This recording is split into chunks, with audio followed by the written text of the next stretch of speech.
মা বোনদের একটা সমস্যা হলো, অনেক মা বোনরা জোহরের নামাজটা পড়েন 3টা সাড়ে 3টার দিকে। ম্যাক্সিমাম মা বোনরা এই কাজ করে। কেন? কারণ দুপুরে ওনারা রান্না বাড়া করেন, রান্না বাড়া করতে গিয়ে ওনারা শরীর ঘামায় টামায় যান, তখন শয়তান এসে মাসালা নিয়ে হাজির হয়।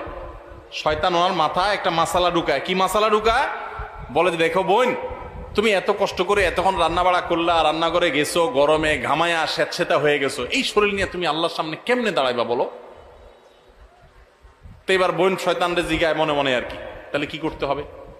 এবার শয়তান তার মনে মনে বলে দেয় যে, আরে নামাজ তুমি ঠান্ডা মাথায় ফ্রেশ মোডে পড়বা, হাতের কাজ শেষ করে নাও, রান্না বাড়া শেষ করে নাও, সবারে খাবার টাবার দিয়ে নাও, তুমি বাথরুমে যাও, সুন্দর করে গা ডলে গোসল করো, ফ্রেশ হয়ে আসো, এরপরে 3টা সাড়ে 3টা আসরের নামাজ সুই সুই হয়ে যাবে, এবার তুমি ফ্রেশ মুডে একটু নামাজ পড়ো।